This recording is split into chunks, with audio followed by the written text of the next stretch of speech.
So, back in 1848, an artist tried to do something incredible, paint the future. And I don't just mean a prediction. This was like a blueprint for a totally new world. Today, we're going to unpack that whole vision, and it's all hidden inside one single powerful image. Okay, so here it is. This is the Pact Between Nations. And wow, at first glance, it just looks chaotic, right? You've got this huge line of people stretching as far as you can see, this giant statue right in the middle, and the sky is just full of angels. It kind of looks like something out of a fantasy movie, but believe it or not, every single little detail in this picture is making a powerful and pretty radical political statement. Yeah, that's exactly what the artist was getting at. He wasn't just painting a scene he saw. Nope. He was trying to visualize a hope, a really big prediction for how all of humanity could, completely reorganize itself. So who was the guy behind this? His name was Frédéric Sorrieu, a French artist. And the year he made this, 1848, well, that's super important. You see, this was a time when revolutions were popping off all over Europe. Sorrieu was basically capturing the feeling, the hopes of that moment in a series of 4 prints. And what we're looking at right now? It's the first one, and definitely the most famous. So what was this big idea he had? What was so radical about it? Well, to put it simply, Sorrieu was dreaming of a world with no monarchs. I mean, no kings, no queens, no emperors, none of them. Instead, he saw a world made up of democratic and social republics. Basically, countries run by the people for the people. Now, to really get just how big of a deal this was, you got to understand the world Sorrieu was living in. And there are 2 key words from that time that really help paint the picture. First up is absolutist. This was the main system back in Sorrieu's day. It's just a fancy word for kings and queens who had absolute, totally unchecked power. Their governments were usually centralized, super militarized, and pretty repressive. That was the old world Sorrieu was convinced was on its way out. And that leads us to our second word, utopian. See, Sorrieu's idea of a peaceful world full of democracies, well, it was so idealistic back then, people called it utopian. It was like this vision of a perfect society that's awesome to think about, but probably could never actually exist. Or could. Okay, now this is where the fun really begins. It's time to put on our art detective hats, because this print is absolutely packed with clues that tell the story of this massive change. Let's zoom in and see what we can find. Let's start right at the bottom. If you look really close at the ground, right in the front, do you see all that shattered stuff? Those are the broken symbols of the old monarchies. You've got crowns, scepters, the whole lot. Sorrieu is making a huge statement here. He's saying the age of kings is over, done, literally left in the dust.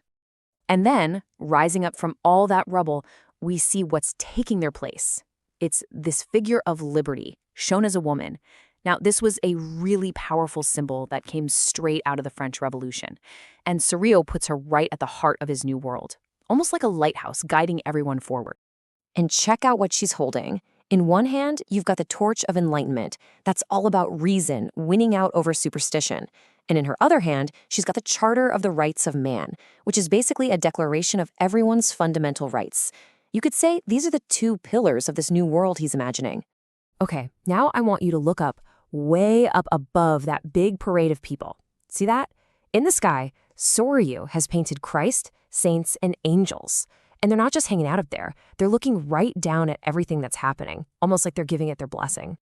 And that's pretty much what it symbolizes. For Sorrieu, these figures in the sky represent fraternity, this idea of a universal brotherhood connecting all the nations.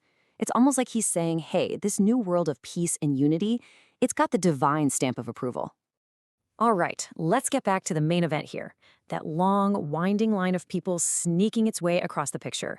Now, this isn't just some random crowd. No, this is a very carefully organized procession.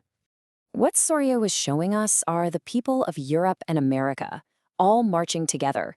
You can see men and women from all different walks of life, and they're all grouped into their own distinct nations, which you can tell by their different flags and their traditional outfits.